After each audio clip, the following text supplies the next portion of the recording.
A young millionaire got a homeless woman pregnant and everyone laughed at him, but years later. The night air bit with a fierce chill as Roger Morgan's sleek black Audi glided through the nearly empty streets of downtown. His fingers, still stiff from gripping his Mont Blanc pen during endless meetings, tapped an impatient rhythm on the leather steering wheel. The city lights blurred past, a kaleidoscope of neon and shadow that seemed to mock the emptiness gnawing at his core. As he waited at a red light, his gaze drifted to the sidewalk. There, huddled in the doorway of a closed shop, was a figure that made him pause. A young woman, her frame slight and shivering, clutched a thin blanket around her shoulders. Her face, partially obscured by tangled hair, bore the haunted look of someone who had seen too much hardship. Roger's first instinct was to look away, to pretend he hadn't seen her. After all, wasn't that what everyone did? But something about her stayed with him, tugging at a part of his conscience he thought he'd buried long ago under spreadsheets and profit margins. The light turned green and Roger drove on, but the image of the woman remained etched in his mind. As he pulled into the underground parking of his luxury apartment building, he couldn't shake the feeling that he'd just witnessed something significant. Something that would change the course of his life forever. Little did Roger know that the woman he'd seen was Valentina, a person with a past as complex and mysterious as the city itself. And their paths were about to intertwine in ways neither of them could have imagined. Roger Morgan stood at the floor-to-ceiling window of his penthouse apartment, gazing out at the glittering cityscape below. At 32, he was the youngest executive vice president in his family's multinational corporation, Morgan Enterprises. His life was a testament to success, designer suits, luxury cars, and a black American Express card that seemed to have no limit. Yet, as he swirled the amber liquid in his crystal tumbler, he felt a hollowness that no amount of wealth could fill. Born into privilege, Roger had always been expected to follow in his father's footsteps. George Morgan, a titan of industry, had built an empire from the ground up, and he expected nothing less than perfection from his only son. Roger's mother, Elizabeth, a socialite known for her charity gallus and impeccable taste, had groomed him for the upper echelons of society since he was a child. Their expectations weighed heavily on Roger's shoulders, a constant pressure that he both resented and strived to meet. Despite his outward success, Roger felt like an imposter in his own life. The cold, calculating world of high finance left him feeling empty and disconnected. He longed for something real, something that mattered beyond profit margins and stock prices. But in the gilded cage of his existence, he couldn't quite grasp what that might be. Across the city, in a world far removed from Roger's opulent lifestyle, Valentina huddled in the doorway of a closed bakery, trying to shield herself from the biting wind. At 28, she had already lived a lifetime of hardships. Her long, dark hair, once glossy and well-maintained, now hung in tangled waves around her gaunt face. Her clothes, a mismatched assortment of donations, did little to protect her from the elements. But Valentina's eyes, a striking shade of green, still held a spark of intelligence and determination. They hinted at a past far different from her current circumstances, a mystery that she guarded fiercely. Every night, as she fought for survival on the unforgiving streets, she clung to a secret that could change everything, if only she dared to reveal it. Back in the world of high finance, Patrick Donovan and Fred Lancaster, Roger's fellow executives at Morgan Enterprises, watched their young colleague with a mixture of admiration and suspicion. Patrick, a silver-haired veteran of Wall Street, saw Roger as a threat to his own position. He masked his jealousy with a paternal facade, always ready with unsolicited advice and thinly veiled criticisms. Fred, on the other hand, was a numbers man through and through. He respected Roger's intelligence but worried about his perceived lack of killer instinct. In Fred's world, compassion was a weakness, and he sensed a dangerous softness in Roger that could jeopardize the company's cutthroat reputation. As Roger navigated the treacherous waters of corporate politics, he remained unaware of the challenges that lay ahead. He couldn't have imagined that his life was about to intersect with Valentina's in a way that would shake the very foundations of his world. Months later, the pitter-patter of tiny feet echoed through Roger and Valentina's apartment. Benjamin, their miracle child, toddled across the plush carpet, his chubby hands reaching for a colorful xylophone. At just 2 years old, he already showed an uncanny affinity for music, his face lighting up with joy every time he coaxed a melody from his toys. Valentina watched him with a mixture of love and anxiety. The journey to motherhood had been fraught with danger, her pregnancy plagued by complications that had threatened both her life and Benjamin's. Even now, as she marveled at her son's growth, she couldn't shake the fear that their hard-won happiness might be snatched away at any moment. Roger too felt the weight of fatherhood. He had fought battles on all fronts against his disapproving parents, his skeptical colleagues, and his own self-doubt. But looking at Benjamin, he knew it had all been worth it. His son represented everything he had never known he wanted, a love so pure and unconditional that it terrified him. As Benjamin grew, so did the whispers of his extraordinary talent. Piano teachers spoke in hushed, excited tones about his natural ability. It seemed that music flowed through him as naturally as blood through his veins. For Roger and Valentina, their son's gift was both a blessing and a source of apprehension. They wanted to nurture his talent, but they also feared the pressure and scrutiny it might bring. Little did they know that their family was about to grow once more. As Valentina felt the first flutters of new life within her, she and Roger faced the prospect of another high-risk pregnancy. But this time they were stronger, united by the love they had forged in the face of adversity. Together, Roger and Valentina stood on the precipice of a new chapter in their lives. The path ahead was uncertain, fraught with challenges they couldn't yet imagine. But as they held each other close, watching their son play in the soft evening light, they felt ready to face whatever the future might hold. Little did they know that the greatest tests of their love and resilience were yet to come. The night Roger's life changed forever began like any other. He left the office late, his mind still buzzing with figures and projections. As he drove through the city, the same streets he'd traveled countless times before suddenly seemed different. The image of the woman he'd seen earlier haunted him, tugging at his conscience. Before he fully realized what he was doing, Roger found himself turning his car around, retracing his route. His heart raced as he scanned the sidewalks, searching for a glimpse of the mysterious woman. When he finally spotted her, huddled on a park bench, he felt a surge of relief mixed with trepidation. Roger parked his car and approached cautiously, his designer shoes out of place on the gritty pavement.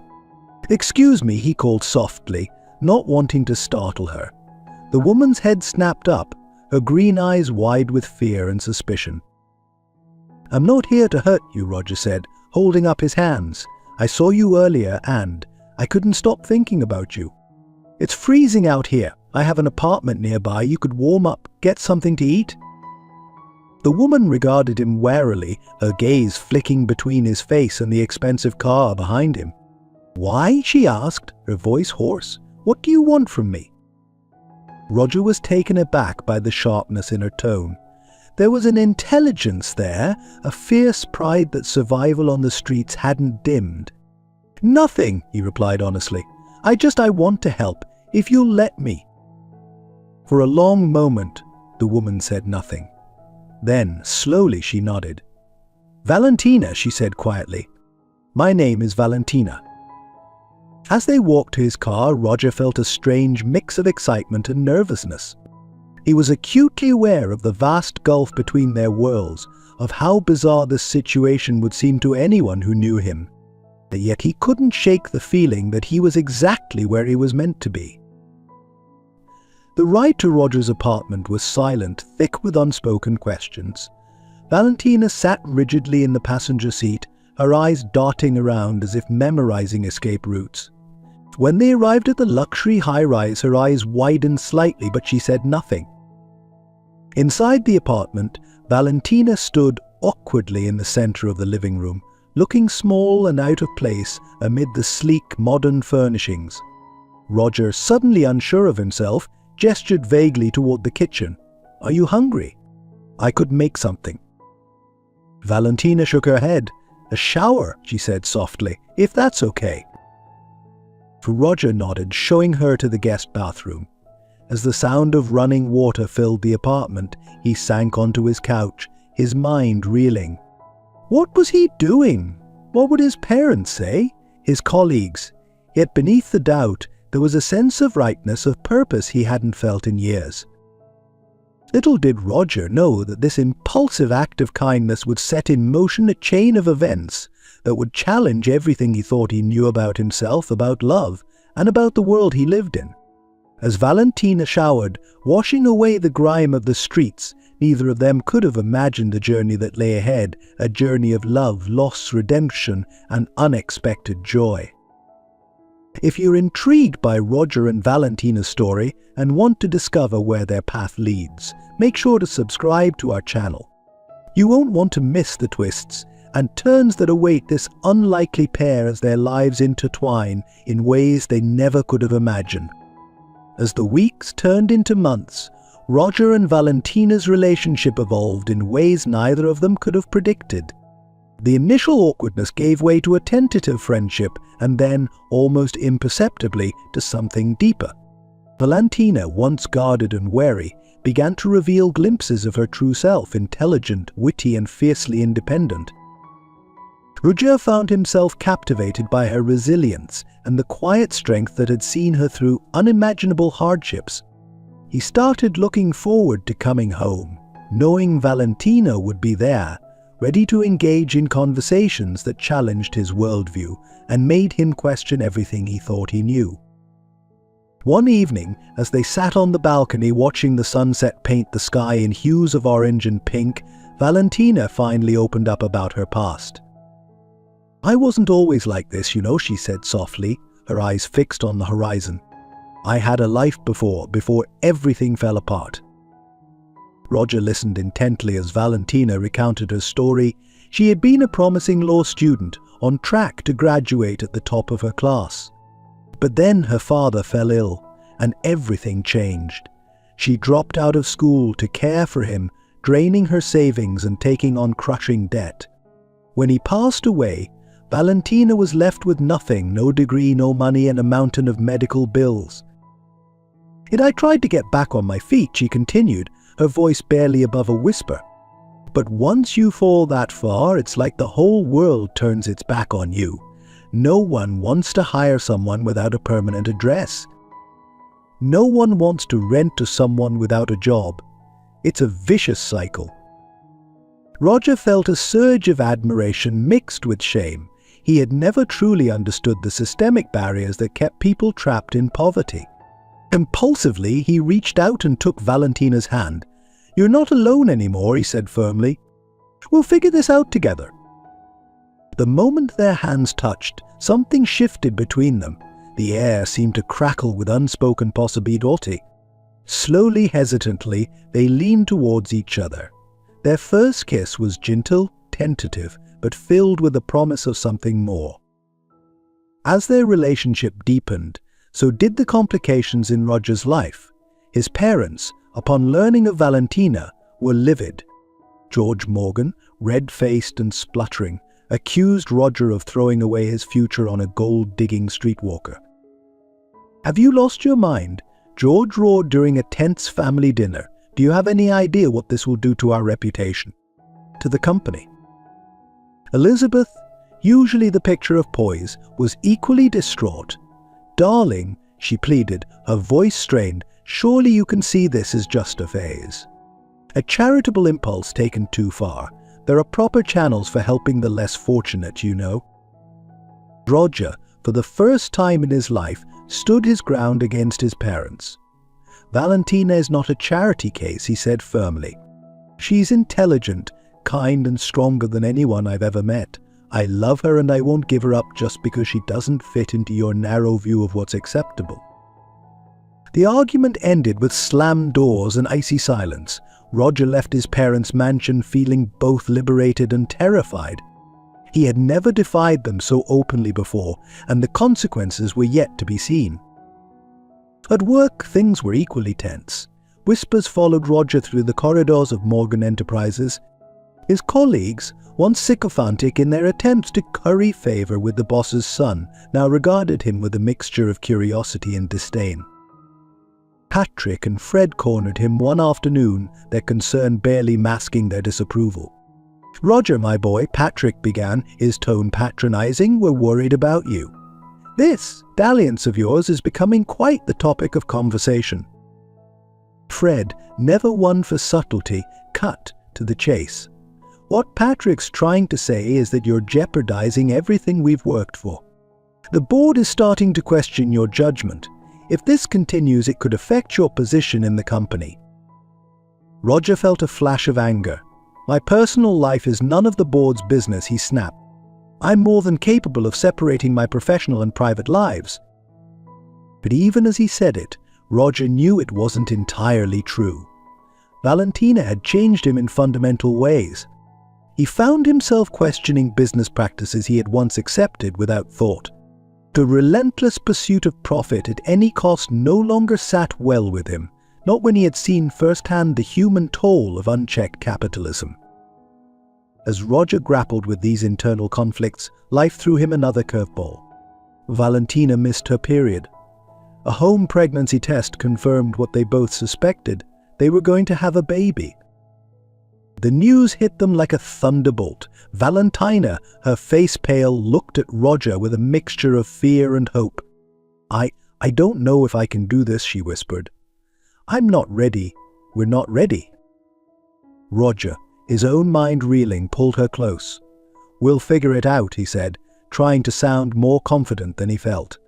"Whatever happens, we're in this together."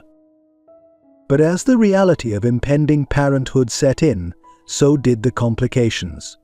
Valentina's first prenatal checkup revealed potential issues. The doctor, her face grave, explained that due to Valentina's history of malnutrition and the stresses her body had endured on the streets, the pregnancy would be high risk. "We'll need to monitor you closely," the doctor said. "There's a higher chance of complications, both for you and the baby." The news cast a shadow over what should have been a joyous time. Valentina, already struggling with the dramatic changes in her life, now faced the added stress of a difficult pregnancy. She withdrew into herself, spending long hours staring out the window, her hand resting protectively on her growing belly. Roger did his best to support her, but he felt woefully unprepared. He threw himself into research, reading every pregnancy book he could find and joining online forums for expectant parents. But no amount of information could quell the fear that gripped him every time he thought about the risks Valentina and their unborn child faced. At work, Roger's distraction became impossible to hide. He missed meetings, made careless errors in reports, and spent more time on personal calls than on actual work. Patrick and Fred watched with growing alarm as their young colleague seemed to unravel before their eyes. One afternoon, after Roger had fumbled his way through an important client presentation, Patrick called him into his office. "This has gone on long enough," he said, his tone uncharacteristically harsh. "You need to get your act together, Roger. The company can't afford your personal drama." Roger bristled at Patrick's words. "My personal drama, as you call it, is my family," he retorted. "I won't apologize for prioritizing them." Patrick's eyes narrowed. "Family?" he scoffed. "You mean that homeless woman and her bastard child?" "Wake up, Roger, she's using you. Once she has your money and your name, she'll be gone faster than you can blink." Something snapped inside Roger. Before he knew what he was doing, his fist connected with Patrick's jaw, sending the older man stumbling backward. The office erupted into chaos as people rushed to separate them. In the aftermath of the altercation, Roger found himself suspended indefinitely. As he cleared out his desk, ignoring the shocked stares of his colleagues, he felt a strange sense of relief mixed with terror. He had burned a bridge he had spent his entire life building, but for the first time he felt like he was standing up for something that truly mattered. When he arrived home, still shaken from the day's events, he found Valentina curled up on the couch, her eyes red-rimmed from crying. "I heard you on the phone," she said softly. "You lost your job because of me, didn't you?" Roger sat beside her, taking her hands in his. "No," he said firmly. "I lost my job because I finally stood up for what I believe in. You and this baby, you're my priority now. Everything else is just details." Valentina looked at him, her eyes searching his face. "But your whole life, your career, your family." Roger shook his head. "None of that matters if I can't be true to myself. You've shown me what really matters in life, Valentina. I don't want to be the person I was before I met you." As they held each other, both acutely aware of the challenges that lay ahead, neither Roger nor Valentina could have imagined the storms they would weather together. The road ahead would be fraught with obstacles, financial struggles, health scares, and the continued disapproval of Roger's family and former colleagues. But in that moment, as the sun set on Roger's old life and the promise of a new dawn beckoned, they felt a glimmer of hope. Whatever came their way, they would face it together. Little did they know that the greatest test of their love and resolve was yet to come.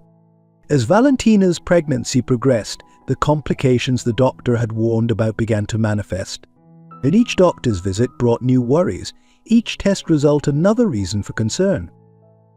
Roger threw himself into caring for Valentina with the same intensity he had once devoted to his career. He attended every appointment, pored over medical journals, and sought out the best specialists money could buy. But even as he did everything in his power to ensure a healthy pregnancy, he couldn't shake the nagging fear that it might not be enough. As the months passed, Roger's financial situation became increasingly precarious. Without his job at Morgan Enterprises, he was burning through his savings at an alarming rate. The cost of Valentina's medical care, combined with their living expenses, was quickly depleting the nest egg he had built over years of high-powered corporate work. One evening, as Roger sat at the kitchen table, poring over bills and bank statements, the reality of their situation hit him like a physical blow. If things continued as they were, they would be in serious financial trouble long before the baby was born. Valentina, noticing his distress, came to sit beside him. "What is it?" she asked, her voice laced with concern. Roger hesitated, not wanting to add to her worries, but they had promised honesty to each other no matter how difficult. "We're running out of money," he admitted. "At this rate, we'll be broke within a few months." Valentina's face paled, her hand instinctively moving to her swollen belly. "What are we going to do?" she whispered. Roger reached out, covering her hand with his own. "We'll figure it out," he said, trying to inject confidence into his voice. "I'll find a job. We might have to downsize, make some sacrifices, but we'll make it work." As they sat there, hands intertwined, both acutely aware of the challenges ahead, neither could have predicted the twist of fate that was about to turn their world upside down once again. The journey that had begun on a cold night when their paths first crossed was far from over. In fact, the most dramatic chapters of their story were yet to be written. The day Benjamin came into the world was a mixture of joy and terror. Valentina went into labor 2 months early, her body racked with pain and fear.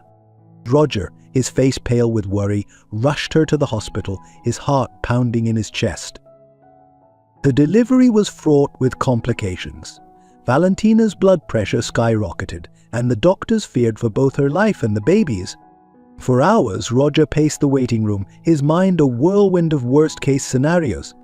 And when he finally heard the weak cry of his newborn son, relief washed over him like a tidal wave.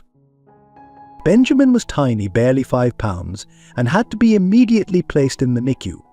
His little body was a tangle of tubes and wires, each beep of the monitors a reminder of how fragile his hold on life was. Valentina, exhausted and emotional, could only see him through the incubator glass, her hands pressed against it as if she could will her strength into him. The following weeks were a blur of hospital visits, sleepless nights and mounting medical bills. Roger split his time between caring for Valentina at home and sitting vigil by Benjamin's incubator. The strain began to show on both of them, dark circles under their eyes, tempers frayed by stress and worry. One particularly difficult night, as Roger watched Benjamin's tiny chest rise and fall, he overheard two nurses whispering nearby. "Poor little thing," one said, her voice laced with pity, "born to a homeless woman and a man who threw away everything for her. What kind of life will he have?" The words stung Roger deeply. He looked at his son, so small and vulnerable, and felt a surge of fierce protectiveness.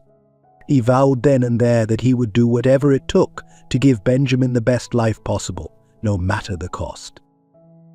As Benjamin grew stronger and was finally allowed to come home, new challenges arose. The constant care required for a premature baby took its toll on Roger and Valentina. They took turns for night feedings, diaper changes, and soothing Benjamin's frequent crying spells. Valentina, still recovering from the difficult birth, struggled with postpartum depression. There were days when she could barely get out of bed, overwhelmed by feelings of inadequacy and fear. Roger did his best to support her, but he often felt out of his depth, unsure how to help.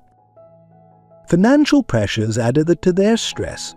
The mountain of medical bills seemed insurmountable, and Roger's attempts to find a new job were hampered by the rumors that had spread through his former business circles. They were forced to downsize, moving from the luxurious penthouse to a modest two-bedroom apartment in a less prestigious neighborhood.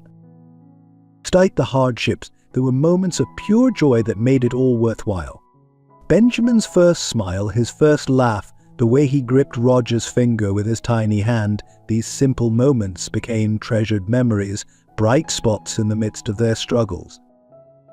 As Benjamin grew stronger, defying the gloomy predictions of those early days, Roger and Valentina began to find their footing as parents.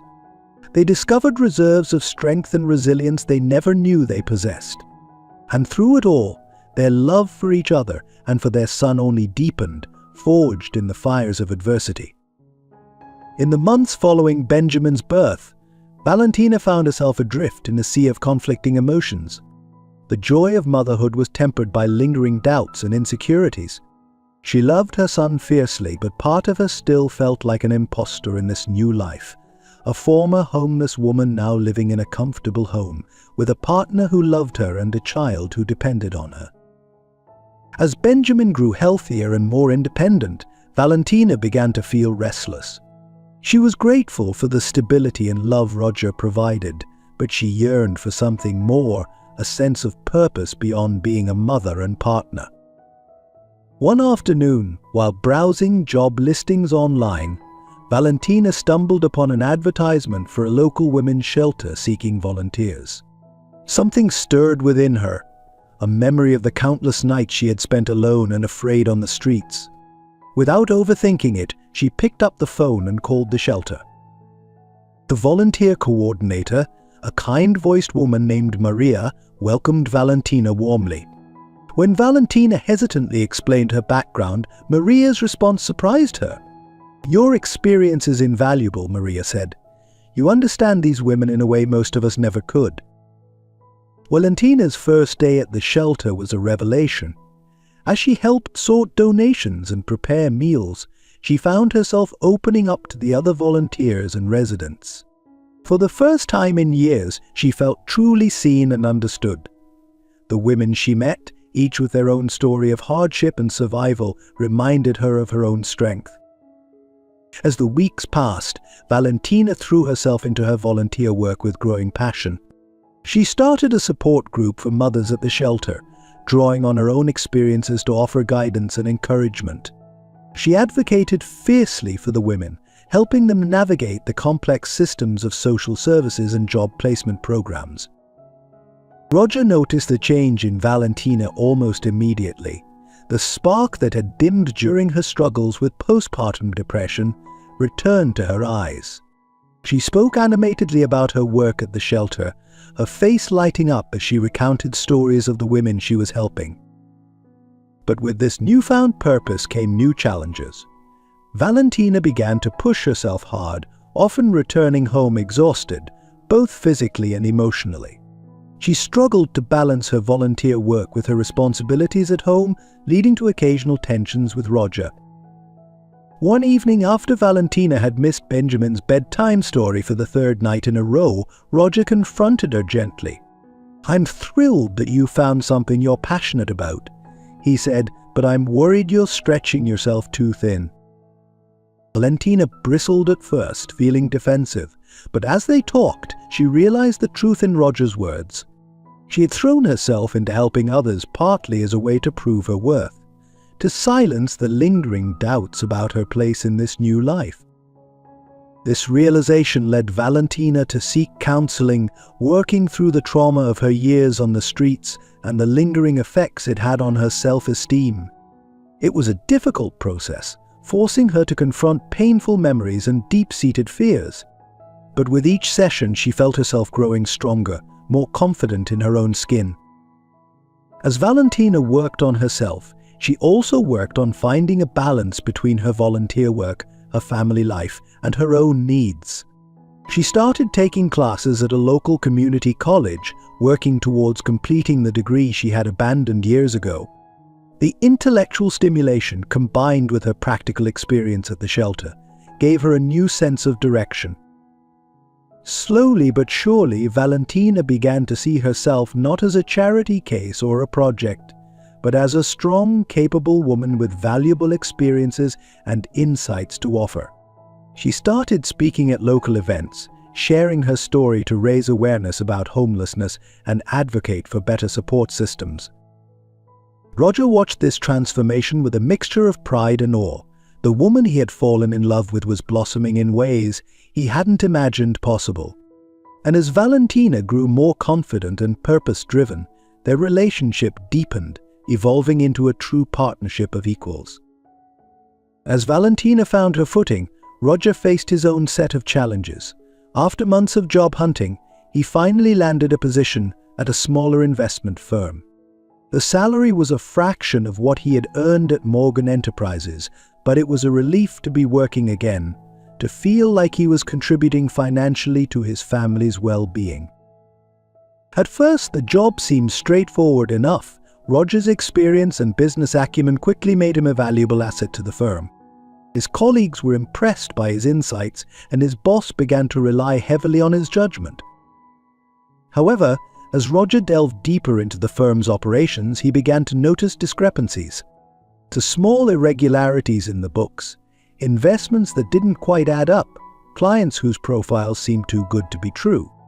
At first, he tried to dismiss his concerns, telling himself that he was being overly cautious, that surely a reputable firm wouldn't engage in anything unethical. But the nagging doubts persisted. Late one night, as Roger pored over financial reports, he stumbled upon evidence that confirmed his worst fears. The firm was involved in a complex scheme of money laundering and fraud, using its legitimate business as a front for far more nefarious activities. Roger felt the ground shift beneath his feet. He had always prided himself on his integrity, on doing the right thing even when it was difficult.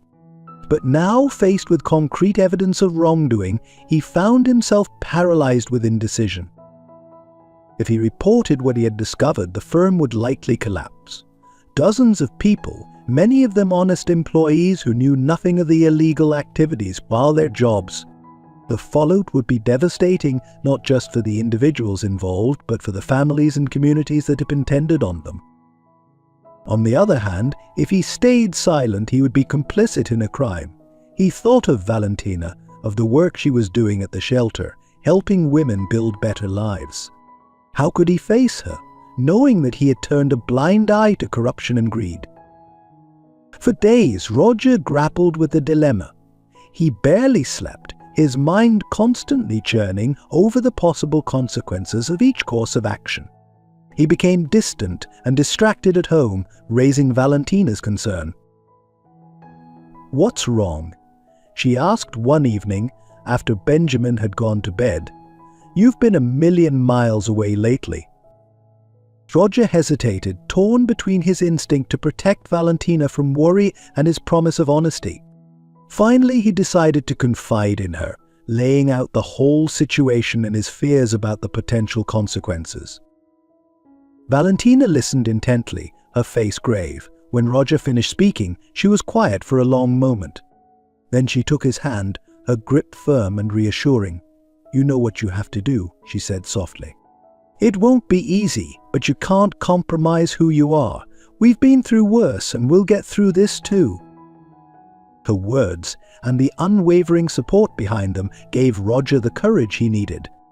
The next morning he went to his boss's office, evidence in hand, and laid out everything he had discovered. The aftermath was as chaotic and painful as Roger had feared. The firm imploded almost overnight. Federal investigators descended, and the media frenzy was intense. Roger found himself at the center of a storm, hailed as a whistleblower by some, vilified as a traitor by others. The stress took its toll on Roger and his family. There were sleepless nights spent worrying about the future, heated arguments born of fear and uncertainty. But through it all, Valentina stood by him, her support unwavering. As the dust began to settle, Roger realized that his actions, though difficult, had opened up new possibilities. He was approached by ethical investment groups impressed by his integrity. Advocacy organizations sought his expertise in identifying and preventing financial fraud. Slowly, Roger began to rebuild his career, this time on a foundation of transparency and social responsibility. He found a new sense of purpose in using his financial expertise to help non-profits and social enterprises navigate the complex world of finance. The ethical dilemma had tested Roger in ways he never expected, forcing him to confront his values and priorities. But in the end, it had led him to a path that aligned more closely with the person he had become. A man who understood that true success was measured not in dollars, but in the positive impact one could have on the world. As Benjamin grew from a fragile infant into a lively toddler, his parents began to notice something extraordinary. Even before he could speak in full sentences, Benjamin showed an uncanny affinity for music. He would hum along perfectly to melodies he'd heard only once, and his tiny fingers would tap out complex rhythms on any surface he could reach. Roger and Valentina were amazed but unsure how to nurture this apparent gift. Neither of them had any musical background, and their financial situation was still precarious. However, they were determined to give Benjamin every opportunity to explore his talent. They started small, buying second-hand instruments from yard sales and thrift stores. On a tiny keyboard here, a toy xylophone there, Benjamin took to each with enthusiasm, spending hours exploring sounds and creating his own little tunes. When Benjamin was 4, a pivotal moment occurred. Roger had taken him to the park, where a street musician was playing a battered upright piano. Drawn by the music, Benjamin toddled over and watched, transfixed. The musician, noticing the child's intense focus, invited him to try the piano. What happened next left onlookers in awe. Benjamin, barely able to reach the keys, began to play. It wasn't just random notes, but a recognizable melody, a simple version of the lullaby Valentina often sang to him. So the street musician looked at Roger in shock. "This kid," he said, "he's got a gift." That incident convinced Roger and Valentina that they needed to find a way to provide Benjamin with proper musical education. They scrimped and saved, cutting back on everything non-essential to afford piano lessons with a respected local teacher. Miss Abigail, the piano teacher, was initially skeptical about taking on such a young student. But after one lesson with Benjamin, her doubts vanished. "In all my years of teaching," she told Roger and Valentina, "I've never seen a child with such natural talent." Benjamin's progress was nothing short of remarkable. By age 6, he was playing pieces that would challenge much older students. His small hands flew over the keys with a confidence and expressiveness that belied his age. Music seemed to flow through him, as natural as breathing. As word of Benjamin's talent spread, opportunities began to present themselves. He was invited to perform at school events, then at local community gatherings. A video of one of his performances went viral on social media, catching the attention of a producer at a national television show. Suddenly, Benjamin was thrust into the spotlight. The show's appearance led to more interviews, more performances. People were captivated not just by his musical ability, but by his story, the premature baby born to a formerly homeless mother and a father who had given up everything for love. Roger and Valentina found themselves grappling with a new set of challenges. They were thrilled for Benjamin, proud of his achievements, but also worried about the pressure he was under. They struggled to balance nurturing his talent with ensuring he had a normal childhood. There were difficult conversations about how much to push, how many engagements to accept. They argued over whether to accept offers from record labels and talent agencies.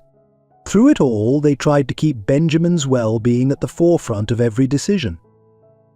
Benjamin, for his part, seemed to take it all in stride.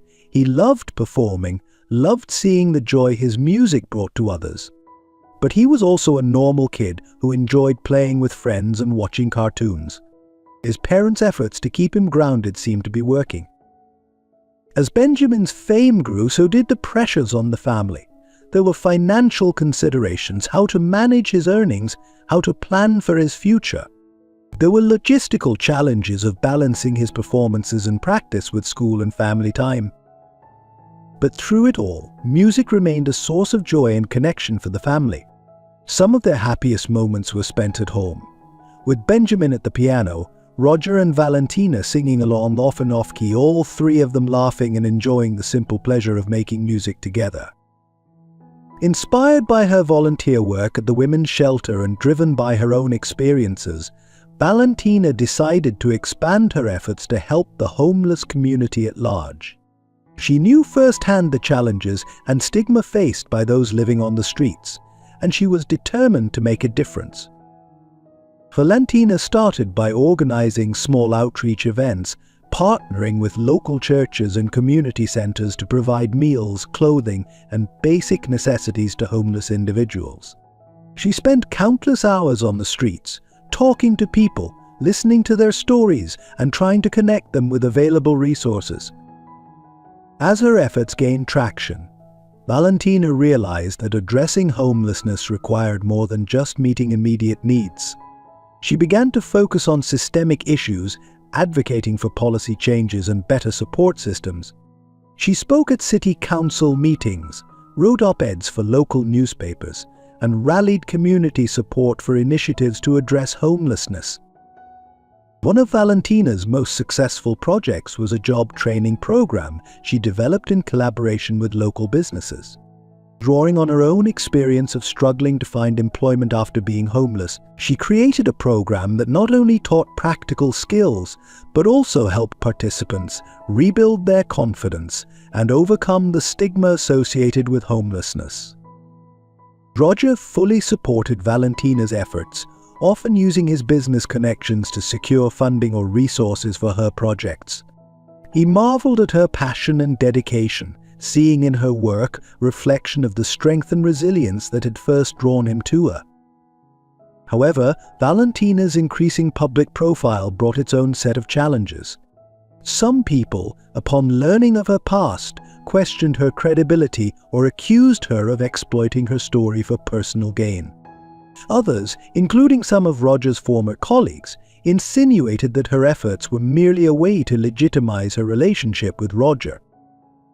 These criticisms hurt Valentina deeply, bringing back painful memories and insecurities. There were times when she questioned whether she was truly making a difference, whether her efforts were worthwhile. During one particularly difficult period, after a scathing article had been published questioning her motives, Valentina confided in Roger. "Maybe they're right," she said. her voice heavy with doubt. "Maybe I'm just fooling myself thinking I can change anything." Roger took her hands in his gaze steady and reassuring. "Look at all the lives you've touched," he said softly. "The women at the shelter, the people you've helped get back on their feet. You're making a real difference, Valentina. Don't let anyone tell you otherwise." Stirred, bolstered by Roger's support and her own determination, Valentina pushed forward. She began documenting the success stories from her programs collected to data to demonstrate their impact. She invited skeptics to volunteer alongside her to see firsthand the realities of homelessness and the importance of the work being done. Gradually, Valentina's efforts began to gain wider recognition. She was invited to speak at conferences, consulted on policy proposals, and featured in national news stories about innovative approaches to addressing homelessness. But for Valentina, the most rewarding moments were still the small personal ones. Seeing a former program participant secure a stable job, helping a family move into their first apartment, or simply offering a listening ear to someone who felt invisible to the rest of the world. Through her work, Valentina not only helped countless individuals but also found healing for herself. Each person she helped was a reminder of her own journey, of the strength it had taken to rebuild her life. And in helping others reclaim their dignity and hope, Valentina fully reclaimed her own. Just as life seemed to be settling into a rhythm for the Morgan family, a figure from Valentina's past emerged to throw everything into chaos. David Reeves, Valentina's ex-boyfriend from her college days, suddenly reappeared, bringing with him a shocking claim. He asserted that he, not Roger, was Benjamin's biological father. The day David showed up at their door was like a thunderbolt out of a clear sky. Valentina, who had just returned from a community outreach event, felt the blood drain from her face when she saw him standing there. Roger, sensing her distress, instinctively moved to stand between them. David, his face a mask of barely contained anger and hurt, didn't mince words. "I saw him on TV," he said, his voice shaking. "The boy, he's mine, isn't he, Valentina? You were pregnant when you left me." Valentina felt as if the ground was crumbling beneath her feet. She had never told Roger about David, about the tumultuous relationship she'd fled from just before her life fell apart. The timing, could it be possible? No, she told herself firmly. Benjamin was Roger's son. He had to be. Roger, stunned by this revelation, turned to Valentina, his eyes searching her face. "Val," he said, his voice barely above a whisper, "what's he talking about?" The next few hours were a blur of accusations, tears, and painful revelations. Valentina admitted that she and David had been in a relationship during her college years, that it had been volatile and unhealthy. She explained how she'd left him, how shortly after she'd discovered her father's illness, and her life had spiraled out of control. "But I wasn't pregnant when I left," Valentina insisted, her voice hoarse from crying. "He didn't know I was pregnant until I was with Roger. Benjamin is our son." David, however, was adamant. He demanded a paternity test, threatening legal action if they refused.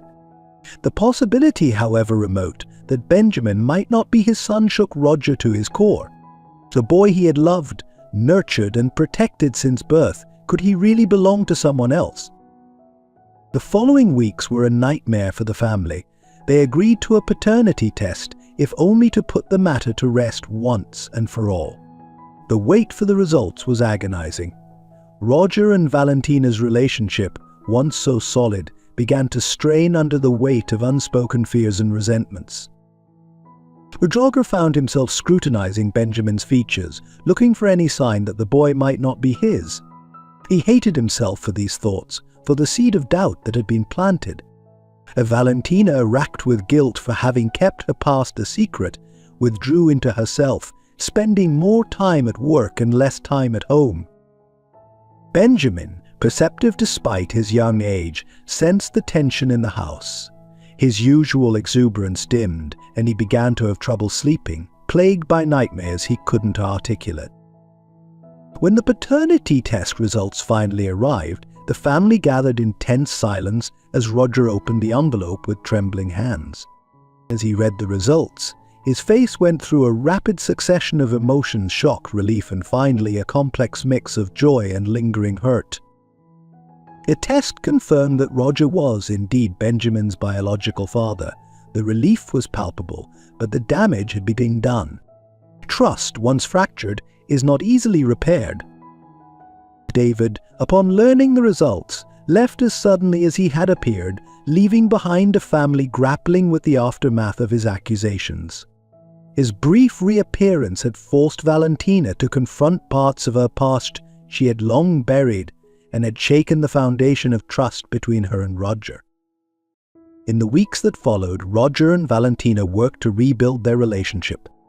They attended counseling, had long, painful conversations about honesty and trust, and slowly began to heal the rift that had formed between them. For Roger, it was a journey of forgiveness, not just of Valentina for her omissions, but of himself for the doubts he had allowed to creep in. For Valentina, it was a process of fully embracing her present and future, of letting go of the shame and fear that had kept parts of her past locked away. Benjamin, resilient as ever, bounced back as he sensed the tension in the house dissipating.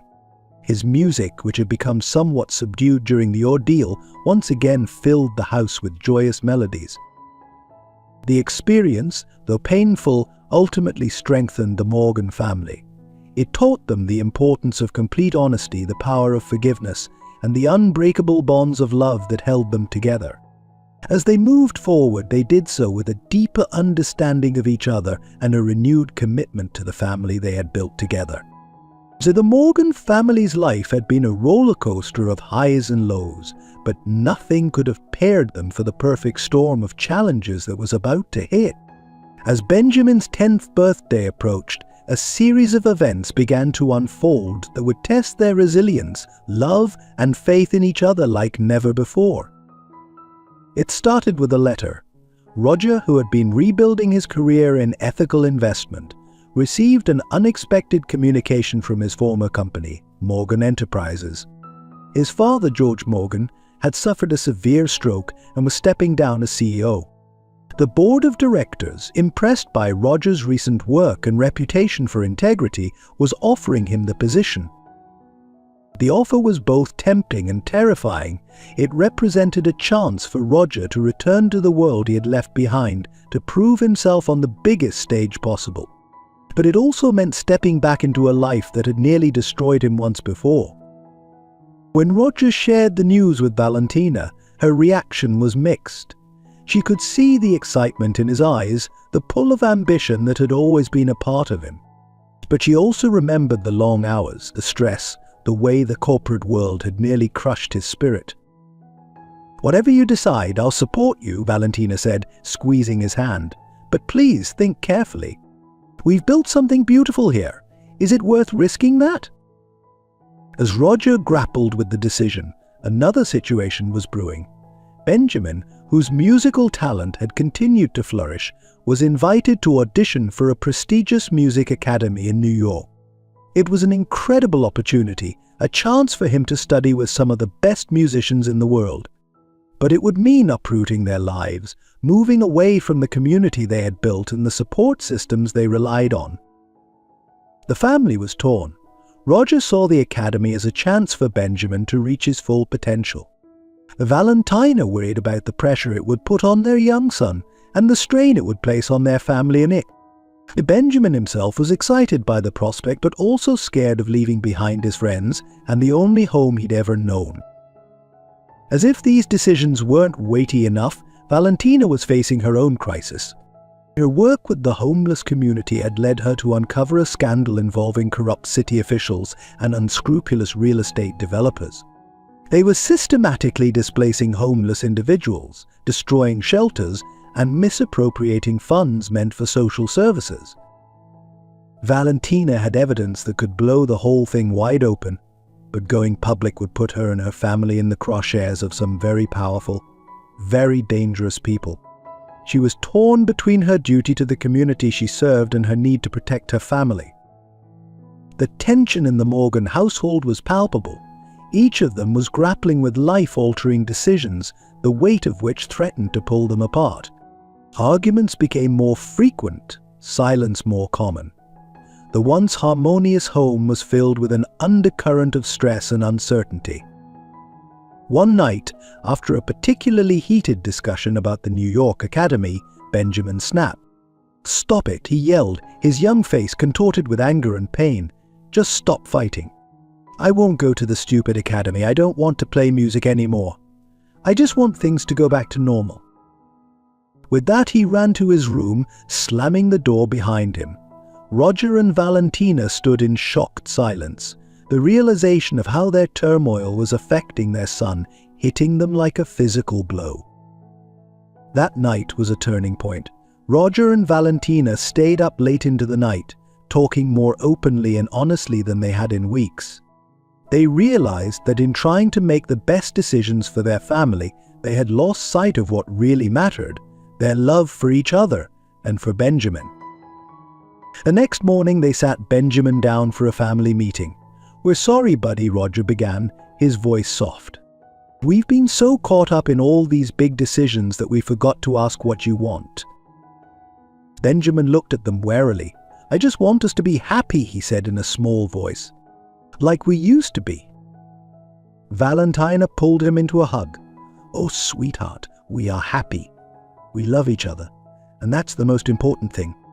Everything else we'll figure out together." With renewed determination to face their challenges as a united front, the Morgan family began to tackle each issue one by one. First, they addressed the New York Academy. After much discussion, they decided that while it was a wonderful opportunity, Benjamin was still young. There would be other chances for advanced study in the future. For now, they would continue to nurture his talent locally, making sure he had time to just be a kid too. Next came Roger's job offer.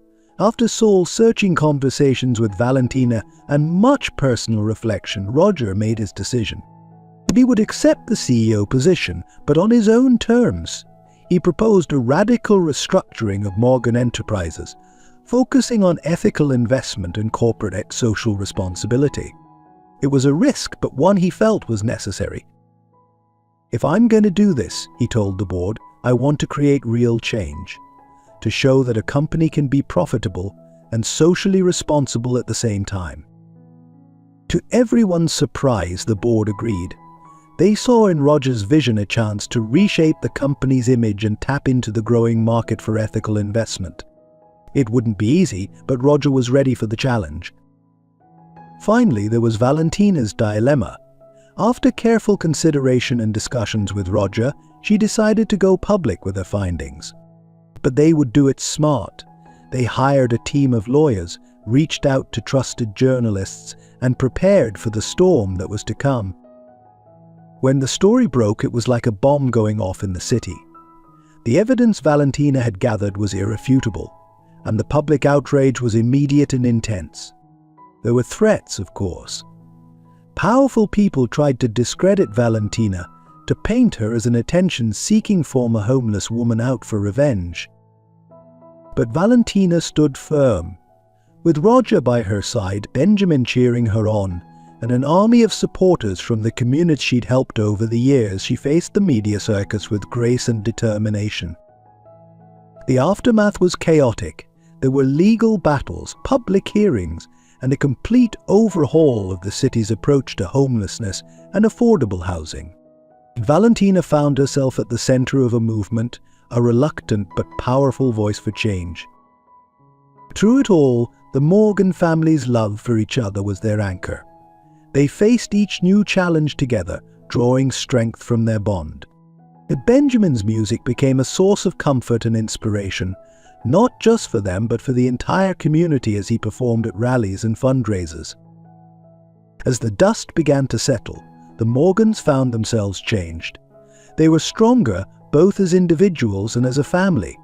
Roger's new approach to running Morgan Enterprises was making waves in the business world, showing that profit and social responsibility could go hand in hand. Valentina's work had sparked real change in the city's policies, improving the lives of countless individuals. And Benjamin, he was thriving. His music had taken on new depth, inspired by the events around him. He was composing his own pieces now, complex melodies that spoke of struggle, resilience, and hope. One evening, as the family sat together in their living room, Benjamin at the piano, Roger and Valentina cuddled on the couch. They all felt a sense of peace wash over them. They had weathered the storm, faced their challenges head-on, and come out stronger on the other side. As Benjamin's music filled the room, Valentina leaned her head on Roger's shoulder. "We did it," she whispered. Roger kissed the top of her head. "We did," he replied. "Together."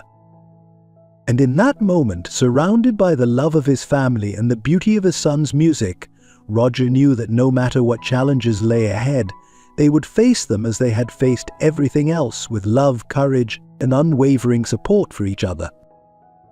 As the last notes of Benjamin's song faded away, the family sat in contented silence, each lost in their own thoughts about the journey they had been through and the bright future that lay ahead.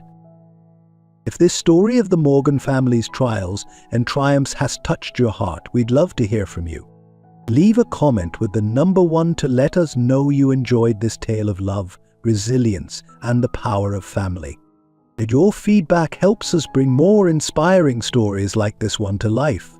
Remember, every comment is a vote for hope and the enduring strength of the human spirit. Just as the Morgan family thought they had overcome their greatest challenges, fate had one more cruel twist in store for them. It began on what should have been a day of celebration, the grand opening of a new shelter and community center that Valentina had worked tirelessly to establish. The ribbon-cutting ceremony was a joyous affair. City officials, community leaders, and many of the people Valentina had helped over the years gathered to commemorate the occasion. Roger stood proudly by his wife's side, while Benjamin, now 12, prepared to perform a piece he had composed specially for the event. As Valentina stepped up to the podium to give her speech, a sense of accomplishment washed over her. She looked out at the crowd, her heart swelling with gratitude and hope. But just as she began to speak, a commotion erupted at the back of the gathering. A man, disheveled and wild-eyed, pushed his way through the crowd. Before anyone could react, he pulled out a gun and fired 2 shots. The first went wide, shattering a window. The second found its mark. Valentina crumpled to the ground, a red stain blossoming on her blouse. Chaos erupted. Roger rushed to her side, his hands frantically trying to stem the flow of blood. Benjamin, frozen in horror at the piano, watched as paramedics swarmed around his mother. In the next few hours were a blur of sirens, hospital corridors, and agonizing uncertainty.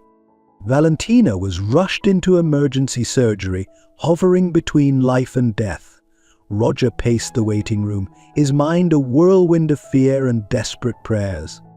Benjamin sat silently, his young face pale and shocked, unable to process the sudden violence that had shattered their world.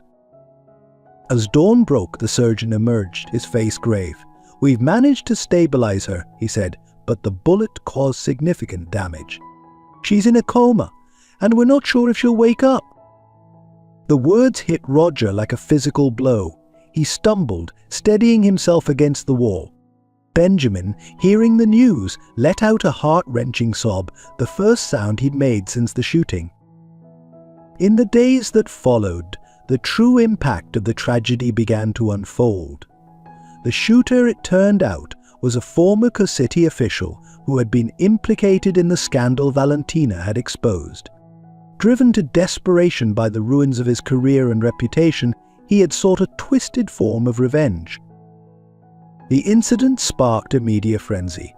Valentina's story was everywhere, the former homeless woman who had fought to change the system, only to fall victim to its darkest elements. Public outrage was intense, with calls for justice and stricter gun control laws. But for Roger and Benjamin, the world outside the hospital ceased to exist. They spent every possible moment at Valentina's bedside, talking to her, playing her favorite music, desperately hoping for any sign of improvement. Roger struggled to balance his vigil at the hospital with his responsibilities at Morgan Enterprises. The company, still in the midst of its ethical restructuring, needed his guidance now more than ever. But how could he focus on business when the love of his life lay unresponsive, her fate uncertain? Benjamin, traumatized by witnessing the attack on his mother, withdrew into himself. He stopped playing music, the piano in their home falling silent for the first time in years. His teachers reported that he was distracted in class, his grades beginning to slip. As weeks turned into months with no change in Valentina's condition, Roger found himself facing an impossible decision. The doctors approached him with the grim reality: the longer Valentina remained in a coma, the less likely it was that she would ever recover. They suggested it might be time to consider ending life support. The very idea was unthinkable to Roger. How could he give up on Valentina, the woman who had never given up on him or anyone else? Yet, as he looked at her still form, tubes and wires sustaining her, he couldn't help but wonder if this was what she would have wanted. Chloe tried to talk to Benjamin about it, but the boy shut down at any mention of his mother's condition. Roger realized with a pang that in his own grief he had neglected his son's emotional needs. Benjamin was slipping away and Roger felt powerless to stop it. Adding to their troubles, Roger's position at Morgan Enterprises came under threat. A faction within the board, unhappy with the ethical direction Roger was taking the company, used his frequent absences and distracted state as ammunition. They argued that the company needed a leader who could be fully present and focused. Roger found himself fighting battles on all fronts, struggling to keep hope alive for Valentina's recovery, trying to reach his traumatized son, and fending off attempts to oust him from the company he had worked so hard to reform. The stress began to take its toll. Roger lost weight, dark circles forming under his eyes from sleepless nights. He snapped at colleagues, his temper frayed by constant worry and grief. Even his relationship with Benjamin became strained, the two of them tiptoeing around each other, both lost in their own pain. One night, after another day of no change in Valentina's condition, Roger found himself standing on the balcony of their apartment, looking out at the city lights.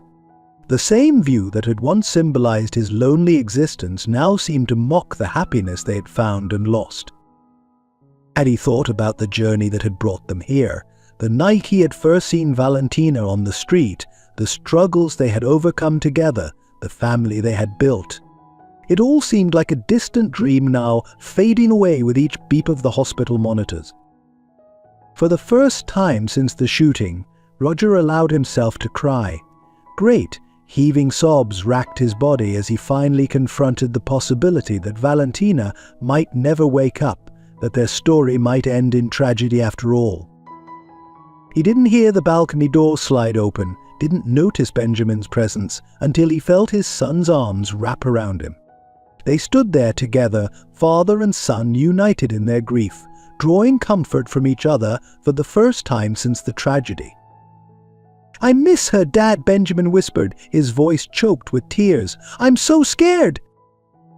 Roger hugged his son tighter. "Me too, buddy," he admitted. "Me too." That moment of shared vulnerability marked a turning point for Roger and Benjamin. They began to talk more openly about their fears and feelings. Benjamin started seeing a therapist to help him process the trauma of the shooting. Slowly, hesitantly, he returned to his music, pouring his emotions into haunting melodies that spoke of loss and longing. Roger, inspired by his son's resilience, found renewed strength to face the challenges at work. He called a board meeting and with raw honesty laid out everything he and his family were going through. He acknowledged his recent shortcomings but reaffirmed his commitment to the company's new ethical direction. "Valentina taught me the importance of standing up for what's right no matter the cost," he told them. "I can't and won't abandon that principle now. If you want to replace me, that's your right. But as long as I'm CEO, we will continue on this path." His sincerity and passion won over many of his detractors. The board voted to retain him as CEO, with the understanding that he would delegate more responsibilities to allow him time with his family. As the 6-month anniversary of the shooting approached, Roger and Benjamin faced their hardest decision yet. The doctors were increasingly insistent that continuing life support was prolonging the inevitable. They needed to decide whether to let Valentina go. The night before they were to give their decision, Roger and Benjamin sat by Valentina's bedside.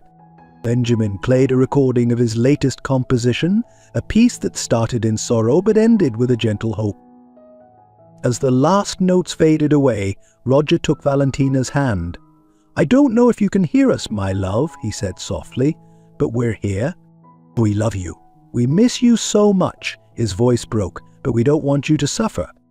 If you need to go, if you're tired of fighting, it's okay. We'll be okay." Benjamin leaned in, kissing his mother's cheek. "I love you, Mom," he whispered.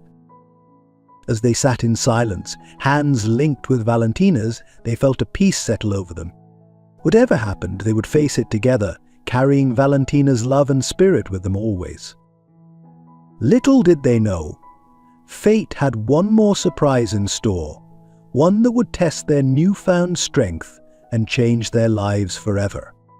As dawn broke on the day Roger and Benjamin were to make their heart-wrenching decision about Valentina's life support, an unexpected chain of events began to unfold.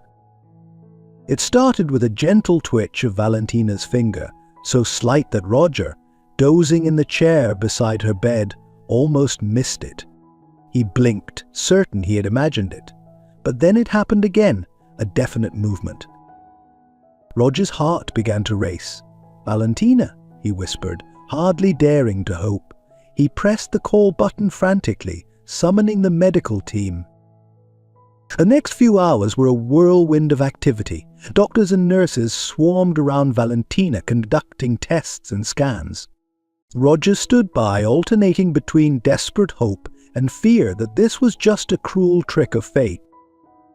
Benjamin, who had been at home with Roger's sister, rushed to the hospital upon hearing the news. Father and son clung to each other as they waited for answers, both afraid to voice their hopes aloud. Finally, the lead neurologist emerged from Valentina's room, his face bearing an expression of cautious optimism. "It appears Mrs. Morgan is showing signs of emerging from her coma," he explained. "It's still early and we can't predict the extent of her recovery, but this is a very positive development." The news was like a jolt of electricity through Roger and Benjamin. After months of darkness, a tiny spark of hope had ignited. They took turns sitting with Valentina, talking to her, encouraging her to keep fighting. Over the next few days, Valentina showed slow but steady signs of improvement. Her eyes began to flutter, her fingers responded to commands to squeeze. But each small victory was celebrated like a miracle. A week after that first twitch, Valentina finally opened her eyes fully. Her gaze, though confused, found Roger's face. "Roger?" she whispered, her voice hoarse from disuse. Roger, tears streaming down his face, gently took her hand. "I'm here, my love. You're safe. You're going to be okay." Benjamin, overcome with emotion, began to play a soft melody on the small keyboard he had brought to the hospital. As the music filled the room, Valentina's lips curved into a weak but unmistakable smile. The road to recovery was long and challenging. Valentina had to relearn basic skills: how to eat, how to walk, how to perform simple daily tasks. The bullet had left her with partial paralysis on her left side, and the months in a coma had weakened her muscles significantly.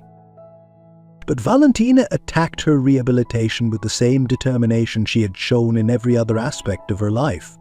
She took a leave of absence from Morgan Enterprises to be by her side, coordinating her care and providing constant support and encouragement. Benjamin, inspired by his mother's fighting spirit, threw himself back into his music with renewed passion. He composed a series of pieces chronicling their family's journey, from the darkest moments to the joy of Valentina's awakening. His music became a source of strength and healing, not just for his family but for everyone who heard it. As Valentina grew stronger, she began to ask about the shelter and her work. Roger and Benjamin exchanged worried glances, unsure how to tell her about the tragic circumstances that had led to her hospitalization. When they finally explained what had happened, Valentina was quiet for a long moment. Then, to their surprise, she said, "We need to finish what we started. The shelter, the programs, they're more important now than ever."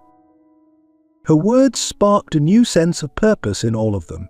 Even as she continued her rehabilitation, Valentina began to make plans. She dictated letters, made phone calls, and held meetings from her hospital bed. The community rallied around her. Volunteers stepped up to keep the shelter running, and donations poured in to support its programs. Valentina's story of survival and resilience inspired people, turning what could have been a tragedy into a powerful movement for change. As Valentina's recovery progressed, an unexpected opportunity arose.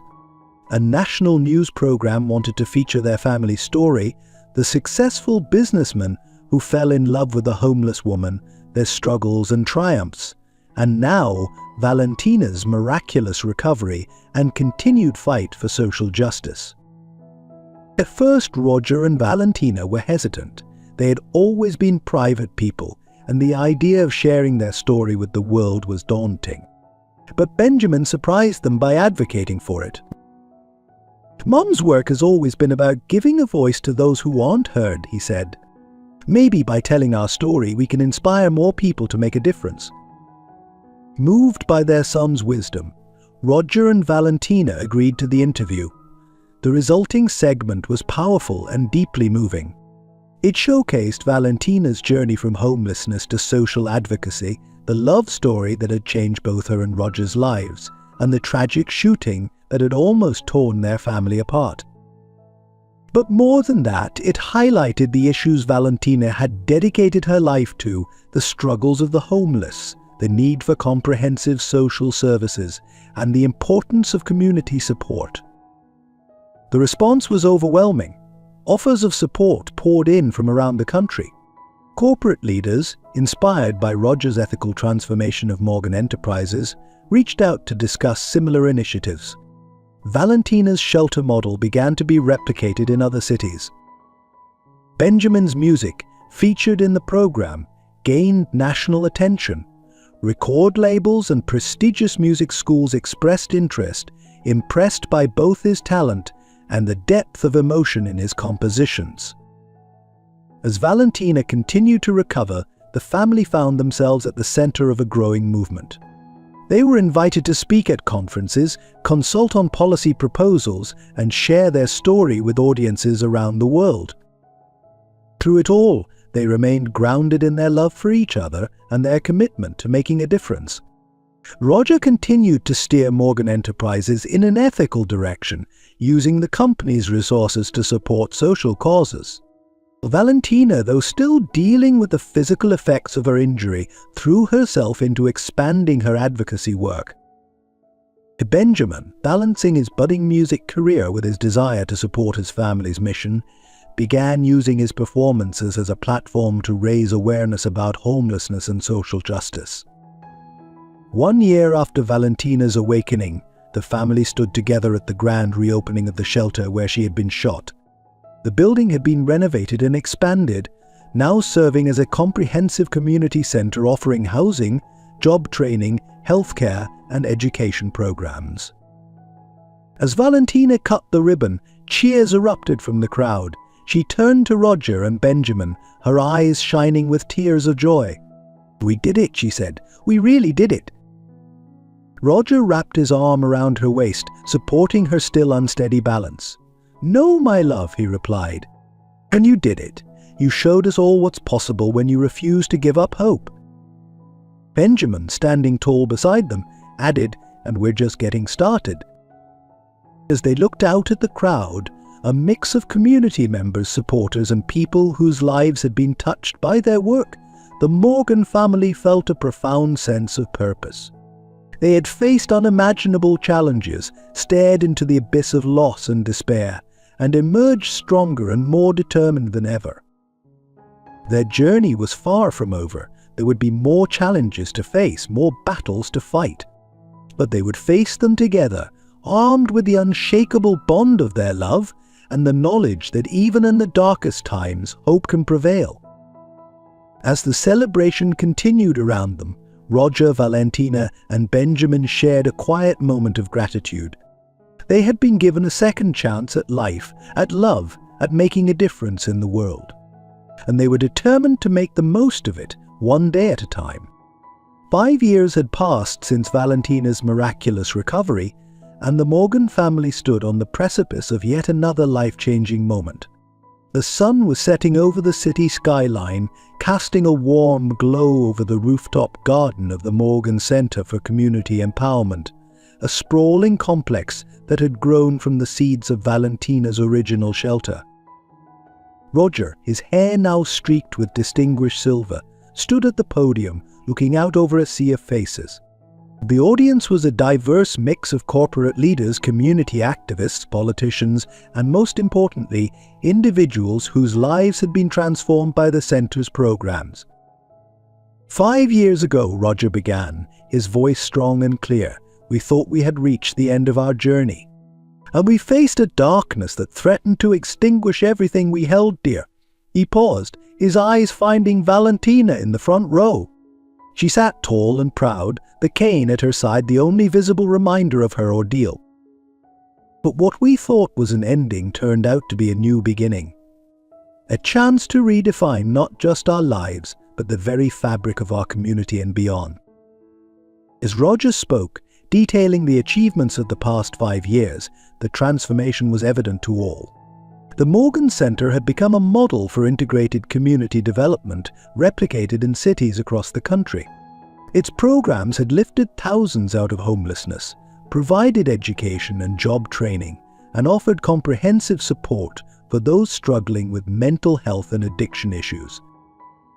Morgan Enterprises, under Roger's leadership, had spearheaded a movement of corporate social responsibility that was reshaping the business world.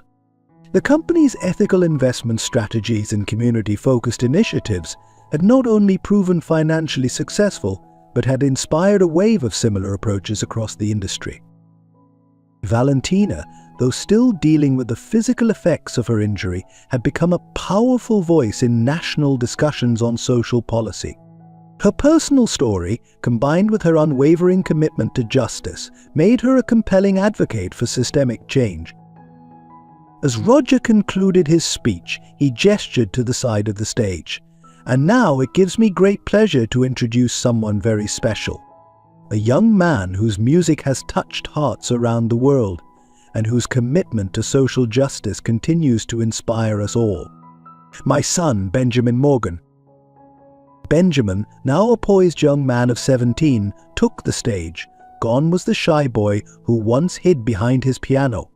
In his place stood a confident, passionate artist, his eyes shining with purpose. He sat at the grand piano, his fingers hovering over the keys for a moment before launching into a powerful, emotionally charged piece. The music spoke of struggle and triumph, of darkness and light, of the unbreakable bonds of love and community. As the last notes faded away, there wasn't a dry eye in the audience. Benjamin stood, accepting the applause with a humble nod, before addressing the crowd. Music has the power to bridge divides, to heal wounds, and to inspire change, he said. But it's not enough to just create beautiful sounds. We must use our gifts, whatever they may be, to lift others up, to fight for justice, and to build the world we want to see. He went on to announce the launch of the Benjamin Morgan Music Education Initiative, a program designed to bring music education to underprivileged communities and use the power of music as a tool for social change. As the event concluded, the Morgan family found themselves surrounded by well-wishers and supporters. But amidst the celebration, Valentina noticed a familiar face hanging back from the crowd, her ex-boyfriend David. With a reassuring squeeze of Roger's hand, Valentina made her way over to David. The years had not been kind to him. He looked older than his age, his face lined with regret. "Valentina," he said, his voice barely above a whisper, I don't know if I should be here. But I needed to see you to tell you how sorry I am for everything." Valentina studied him for a moment, memories of their tumultuous past flashing through her mind. But where once there might have been anger or pain, she now felt only compassion. "Thank you, David," she said softly. "I forgave you a long time ago. I hope you can forgive yourself too." As David's eyes filled with tears, Valentina did something that surprised even herself. She hugged him, briefly but warmly. "Take care of yourself," she said as she pulled away. Returning to Roger and Benjamin, Valentina felt a sense of closure. The last lingering ghost of her past had been laid to rest, leaving her free to fully embrace the beautiful life she had built. Later that night, as the family relaxed in their home, they reflected on the incredible journey that had brought them to this point. "Do you ever wonder," Benjamin asked, "what would have happened if Dad hadn't stopped to help you that night, Mom?" Valentina and Roger exchanged a look, years of shared experiences passing between them in an instant. "I used to," Valentina admitted, "but I've come to believe that some things are meant to be. Your father and I, this family we've built, the work we're doing, it all feels like it was always supposed to happen this way." Roger nodded, taking Valentina's hand in his. "I think about that night all the time," he said.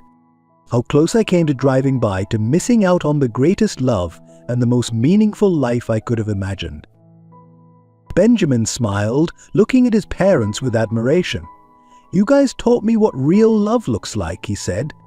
"Not just love for each other, but love for community, for justice, for making the world better." As they talked late into the night, sharing memories and dreams for the future, a sense of contentment settled over the Morgan family. They had faced unimaginable challenges, had almost lost everything, but had emerged stronger, more united, and more committed to their shared purpose than ever before. The next morning, as Valentina stood on their balcony, looking out over the city she had once roamed as a homeless woman, she felt a profound sense of gratitude. The journey hadn't been easy, and there had been moments of despair, but every struggle had led them here, to a life rich with love, purpose, and the joy of making a real difference in the world. Roger joined her, wrapping his arms around her waist and resting his chin on her shoulder. "What are you thinking about?" he asked softly. Valentina leaned back into his embrace, a smile playing on her lips. "I was just thinking about how far we've come," she said, "and how excited I am for whatever comes next." As if on cue, Benjamin's music began to drift from his room, a new composition full of hope and possibility. Roger and Valentina stood there, listening to their son's beautiful creation, marveling at the life they had built together. They knew that there would be more challenges ahead. The work of changing the world was never done. But they also knew that together there was nothing they couldn't face. As the sun rose higher in the sky, bathing the city in golden light, the Morgan family looked to the future with hope and determination. Their story of love, resilience, and the power of compassion would continue to inspire others, rippling out into the world in ways they could only imagine. And so, as a new day dawned, Roger, Valentina, and Benjamin Morgan stood ready to face whatever lay ahead, secure in the knowledge that love, family, and a commitment to making a difference could overcome any obstacle. Their journey, which had begun on a cold night with an act of kindness, had transformed not just their own lives, but countless others. And in that transformation, they had discovered the true meaning of success, happiness, and the enduring power of the human spirit. In the depths of our darkest moments, when all hope seems lost, remember the story of Roger, Valentina, and Benjamin.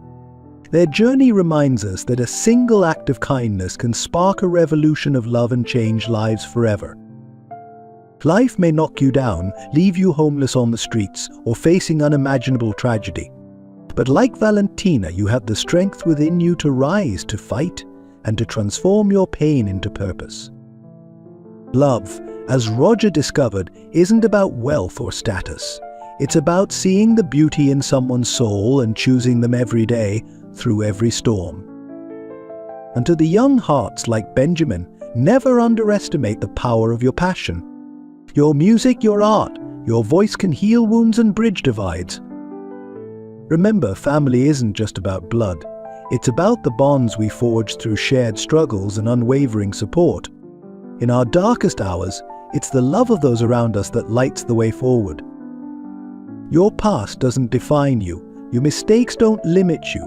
Every day is a new chance to rewrite your story, to extend a hand to someone in need, to be the change you wish to see in the world. So when life seems overwhelming, when the challenges seem insurmountable, think of the Morgans. Let their story remind you that hope never truly dies, that love can conquer all, and that each of us has the power to create ripples of change that can transform the world. Your story isn't over.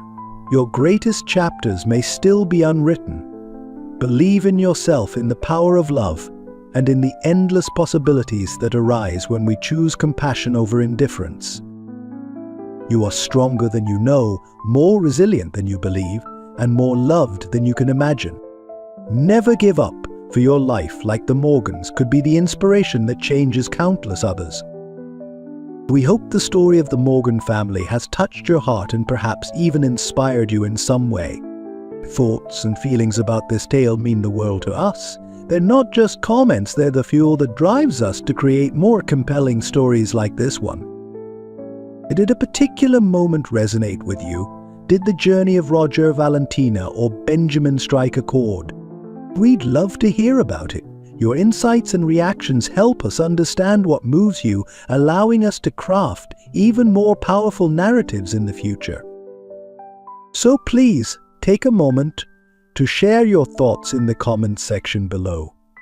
Whether it's a word, a sentence, or a paragraph, every comment is a treasure to us. Tell us what you loved, what moved you, or even what you'd like to see in future stories. Remember, your engagement is what keeps this channel alive and growing. By sharing your thoughts, you're not just leaving a comment, you're becoming part of our storytelling community. You're helping us weave the tapestry of human experiences that connect us all. And if you found value in this story, don't forget to like, subscribe, and hit that notification bell. And it ensures you won't miss our next journey into the depths of human emotion and resilience. Your voice matters. Your opinions count. Let's keep this conversation going, and together, let's explore the boundless landscapes of human stories. Thank you for being part of this incredible journey with us.